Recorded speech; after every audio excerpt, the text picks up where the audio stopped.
दीक्षांत समारोह के मुख्य अतिथि एवं पूर्व महानिदेशक भारतीय कृषि अनुसंधान परिषद डॉक्टर मंगला राय जी, समारोह के विशिष्ट अतिथि एवं उत्तर प्रदेश के माननीय कृषि शिक्षा एवं अनुसंधान राज्य मंत्री श्री लाखन सिंह जी राजपूत जी, विधायक श्री बावन सिंह जी, आचार्य नरेंद्र देव कृषि एवं प्रौद्योगिकी विश्वविद्यालय के कुलपति डॉक्टर विजेंद्र सिंह जी, कुल सचिव श्री, प्रबंध परिषद एवं विद्या परिषद के सभी सदस्यगण,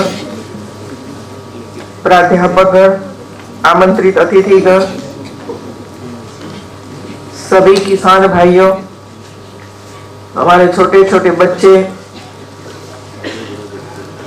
विद्यार्थी, छात्र छात्राएं, जिसको अवार्ड प्राप्त हुए सभी अवार्डी बच्चे, देवियों और सज्जनों, महान शिक्षाविद एवं विचारक आचार्य नरेंद्र देव के नाम से स्थापित इस कृषि एवं प्रौद्योगिकी विश्वविद्यालय के 23वें दीक्षांत समारोह में आप सभी विद्यार्थियों को संबोधित करते हुए मुझे अपार प्रसन्नता का अनुभव हो रहा है। विलक्षण प्रतिभा के धनी और व्यक्तित्व के स्वामी, स्वतंत्रता संग्राम सेनानी आचार्य नरेंद्र देव अध्यापक के रूप में उच्च कोटि के निष्ठावान अध्यापक एवं महान शिक्षाविद थे। देश को स्वतंत्र कराने का जुनून उन्हें स्वतंत्रता आंदोलन में खींच लाया। उन्होंने न केवल भारतीय परंपराओं को आधार भूमि प्रदान की, बल्कि उन्हें वर्तमान युग की आवश्यकताओं के साथ जोड़ने का भी कार्य किया। वे जानते थे कि भारत का भविष्य तभी सुरक्षित रह सकता है जब अपनी प्राचीन परंपराओं से जुड़ा रहे। आज के अवसर पर मैं आचार्य नरेंद्र देव जी को भावभीनी श्रद्धांजलि अर्पित करती हूँ। आचार्य की यह पावन भूमि, अयोध्या की यह पावन भूमि मर्यादा पुरुषोत्तम भगवान श्री राम, अहिंसा के पुजारी गौतम बुद्ध, महावीर, समाज सुधाकर संत रविदास एवं संत कबीरदास जैसी विभूतियों की जन्मस्थली भी रही है। ऐसी पावन धरती पर शिक्षा प्राप्त करने का अवसर मिलना आप सभी विद्यार्थियों के लिए बड़े ही सौभाग्य और गर्व की बात है। आज मैं इस अयोध्या की पावन धरा पर जन्मे एक ऐसी शख्सियत को सलाम करती हूँ जिन्होंने समाज सेवा का अनुकरणीय उदाहरण प्रस्तुत किया है। वह है मोहम्मद शरीफ, जिन्हें यहाँ के लोग शरीफ चाचा के नाम से जानते हैं।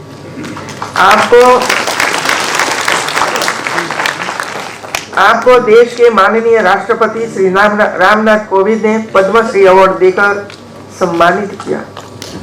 पद्मश्री मोहम्मद शरीफ ने पिछले 28 सालों के बीच करीब 3000 से ज्यादा लावारिस शवों का विधि विधान से अंतिम संस्कार करवाया है।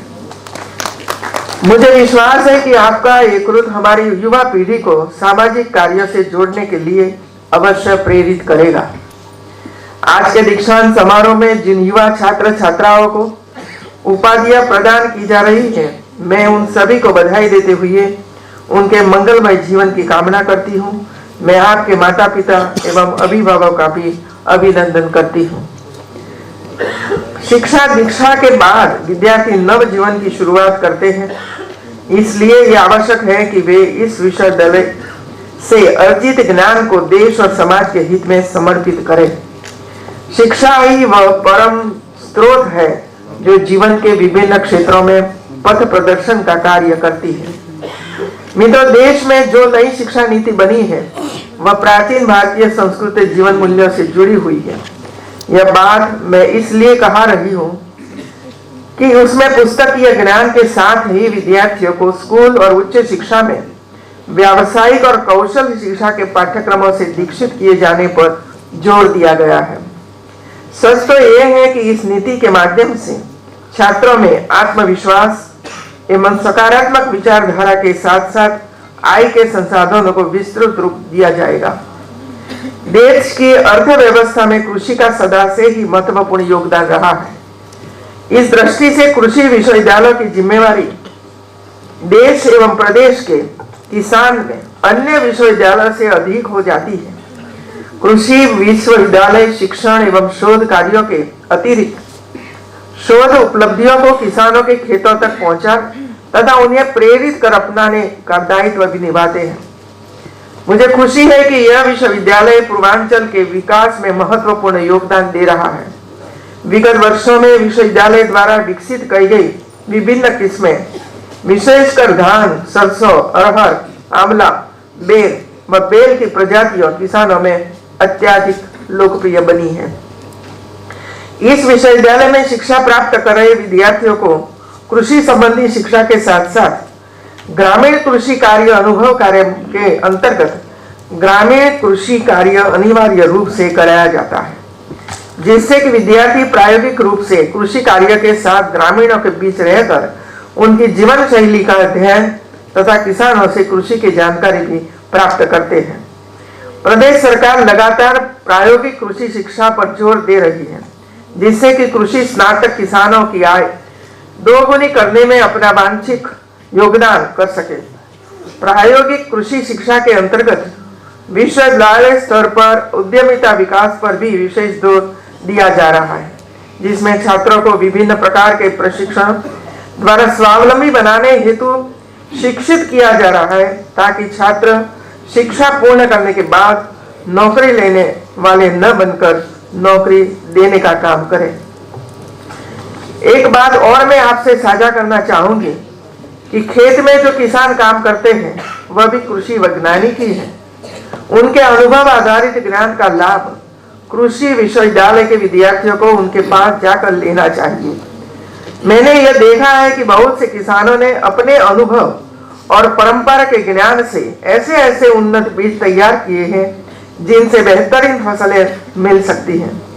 ऐसे औजार अपने स्तर पर इजाद किए हैं जिनको वैज्ञानिक ढंग से परिष्कृत करके खेतों के लिए बहुत उपयोगी यंत्र तैयार किए जा सकते हैं। किसानों के परंपरागत और अनुभव आधारित ज्ञान का कृषि विकास में सुनियोजित उपयोग किया जाए तो उसके बहुत बेहतर परिणाम कृषि क्षेत्र को मिल सकते हैं।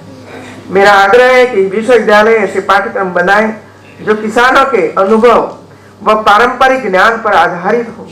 किसानों से संवाद से इस तरह के पाठ्यक्रम निर्माण में मदद मिल सकती है।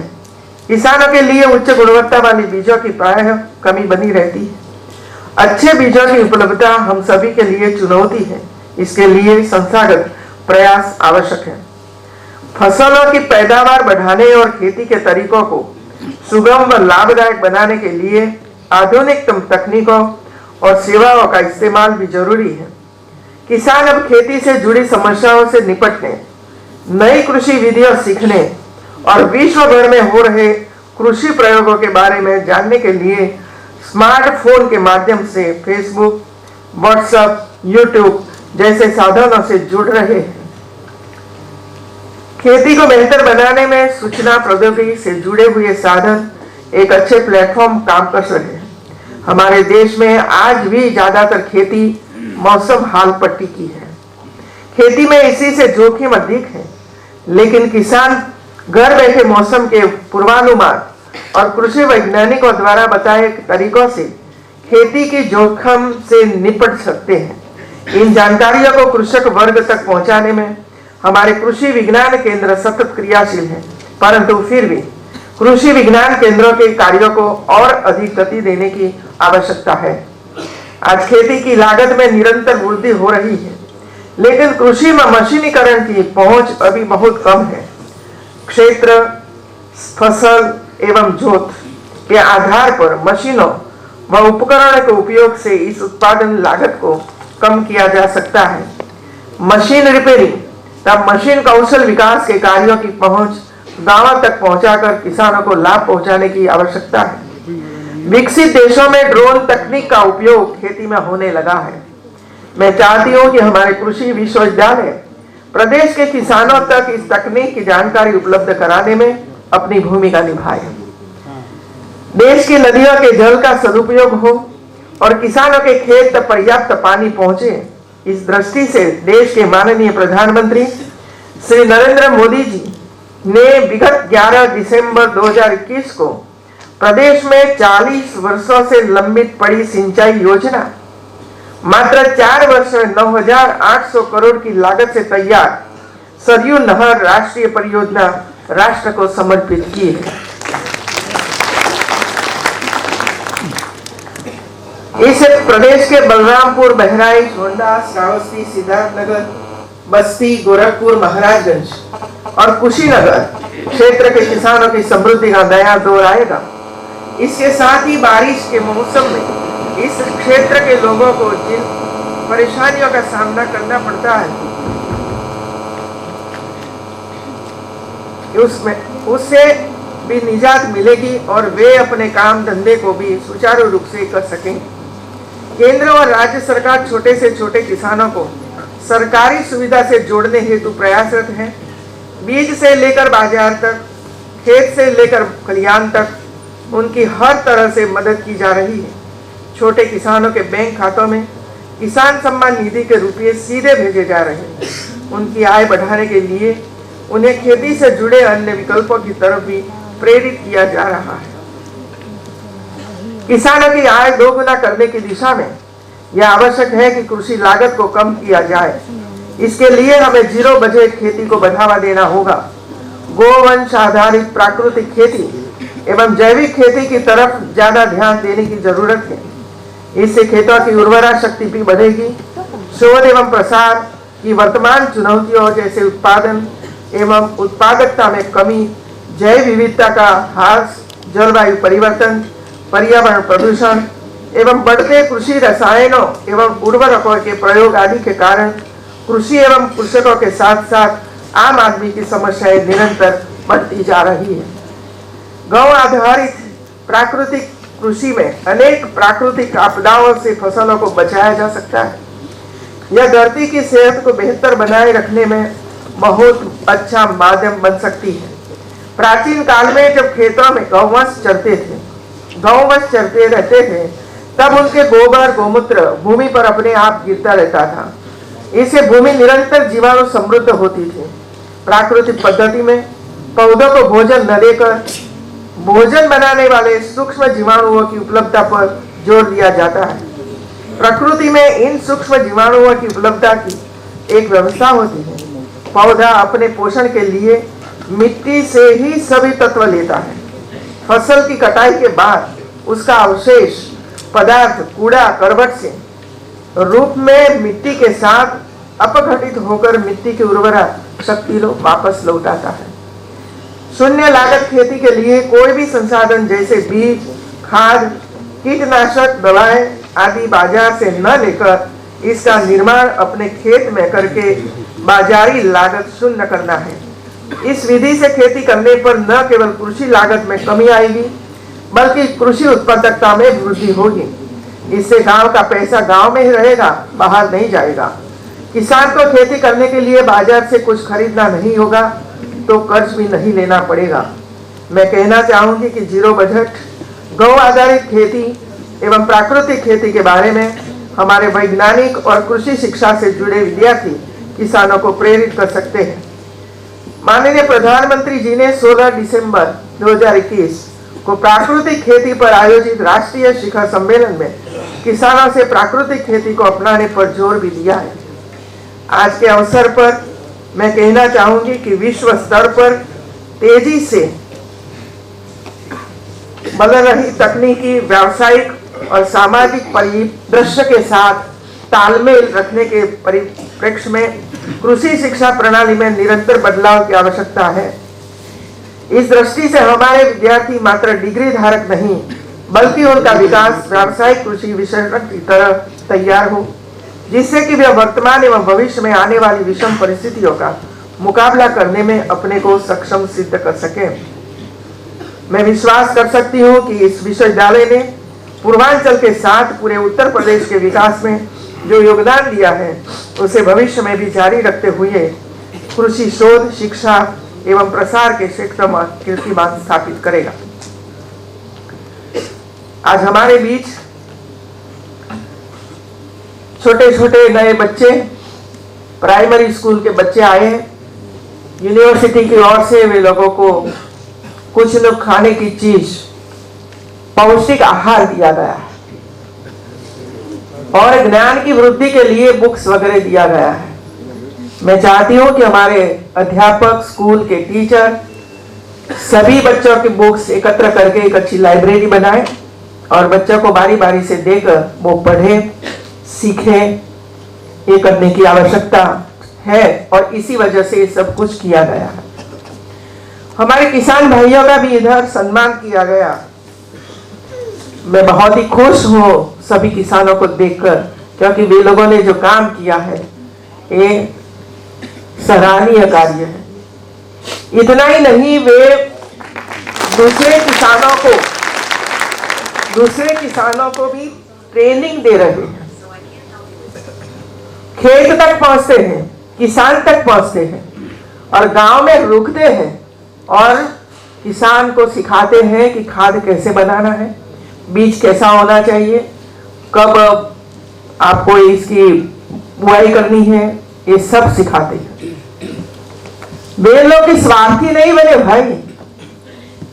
नहीं तो ऐसा हो सकता है कि भाई मैं तो ये सीख गया, अब मेरी इनकम बढ़ रही है, मैं दूसरों को सिखाऊंगा तो वो भी वही उत्पादन करेगा, तो मेरा तो बिकाऊ नहीं होगा, उनका भी आगे आ जाएगा, तो मेरे फसल का क्या होगा। ऐसे नहीं सोचा है वे लोगों ने और दूसरों को मदद कर रहे हैं, दूसरों को ट्रेनिंग दे रहे हैं। और इसी वजह से मैं आप सबको बहुत बहुत बधाई देती हूँ मित्रों। और कहां से आए हैं मित्रों?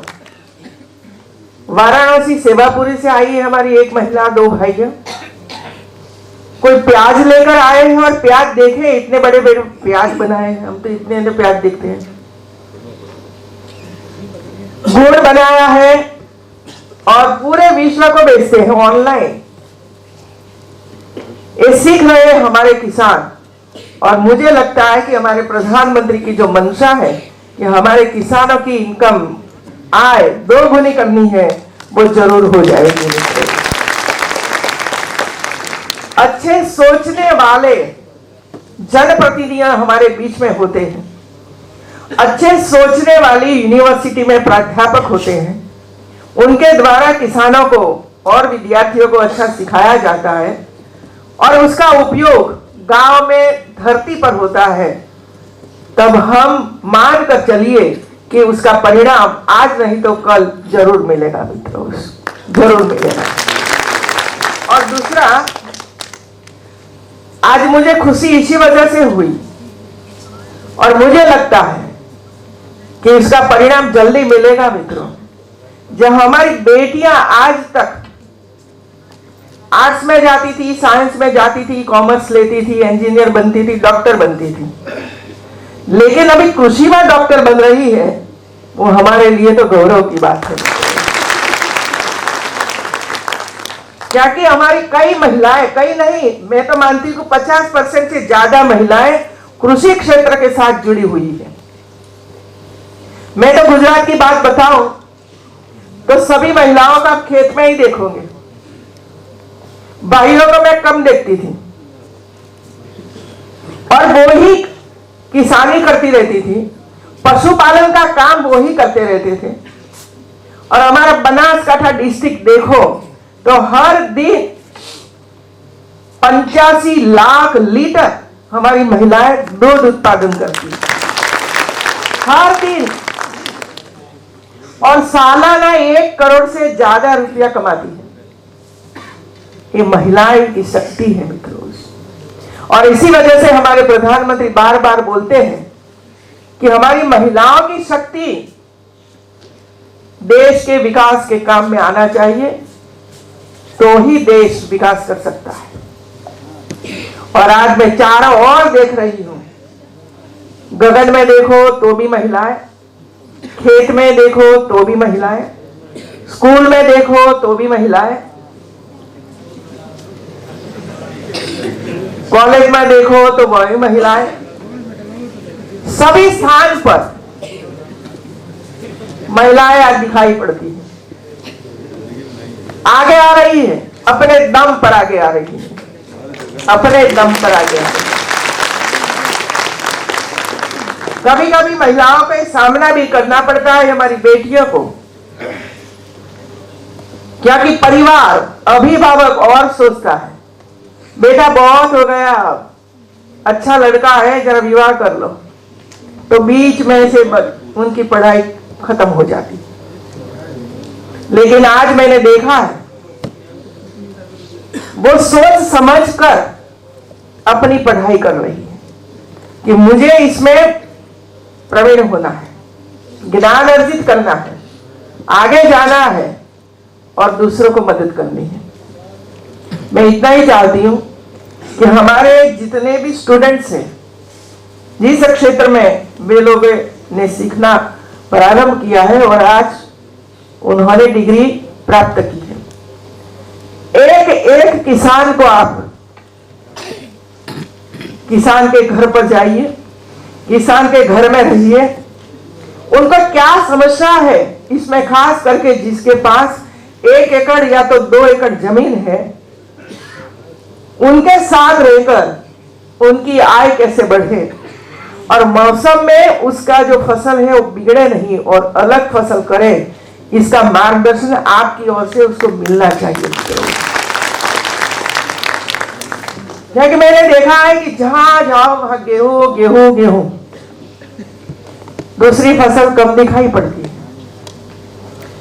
और गेहूं ज्यादा हो जाता है तो उसकी लागत कम हो जाती है। मित्रों, यदि आप 1 एकड़ में गेहूं, 2 एकड़ में गेहूं, आधा एकड़ में कुछ सब्जी, आधा एकड़ में कुछ सेहत या तो वो करोगे तो इनकम ज्यादा मिलेगी आपको। मित्रों, और इसी वजह से ये समझाने की आवश्यकता है।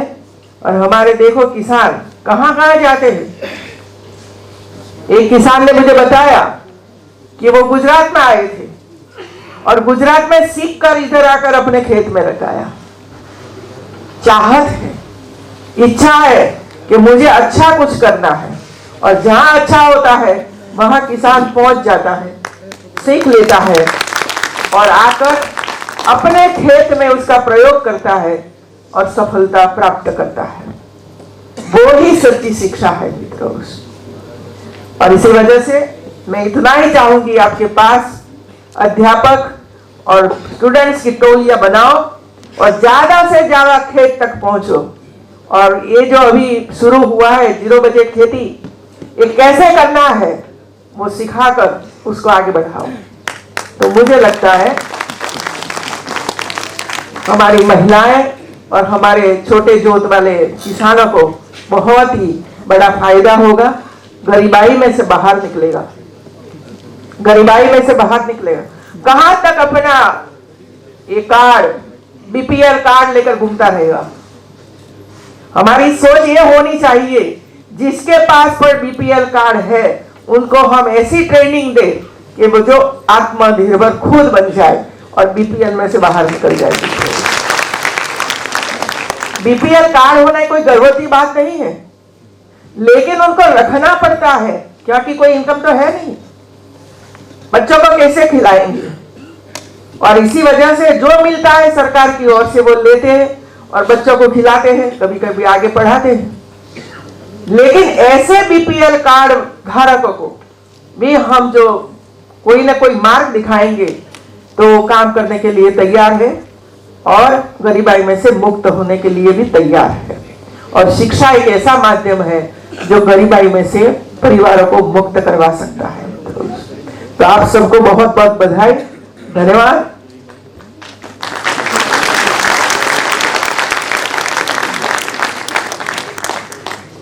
कौन सा पौधा है? टमाटर, टमाटर और आलू। मैं पिछले दीक्षांत समारोह में आई थी, तब मैंने कहा था भाई एक एक पौधा पर 4-4 फसलें आती हैं, तो ऐसा प्रयोग तो करो, किसान को दिखाओ तो सही, जमीन भी बच जाएगी और एक ही पौधा पर 3-4 फसल हम ले सकते हैं तो इसकी इनकम भी जनरेट होगी। तो आज मैं जब आई तब मुझे दिखाया गया कि आपने जो कहा था ये हम लोगों ने करके दिखाया है। अब ये यूनिवर्सिटी कैंपस में नहीं रहना चाहिए, आपको किसान के खेत में जाकर उनको दिखाकर स्वयं अपने हाथों से वो करके दिखाना है, किसी तरह करना है तो होगा। बाकी लेक्चर देना और किसान आएगा वो देखेगा, ऐसा नहीं हो सकता है मित्रों। और इसी वजह से मैं ये चाहती हूँ कि ऐसा सुंदर काम आपने शुरू करवाया है, अब आप किसानों को ट्रेनिंग दे दोगे, दिखाओगे, सब कुछ करोगे, लेकिन उनके खेत पर जाकर कैसे किया, पौधा कहां से लिया, उसके साथ दूसरा पौधा लिया, वो कैसे लिया, कैसे जोड़ दिया, ये करके दिखाओ और आपकी निगरानी में वो करे, तब तक हमें पहुंचना पड़ेगा, तब तक ये सफल होगा। तो मैं चाहती हूँ कि यूनिवर्सिटी इसको आगे बढ़ाएगा। धन्यवाद।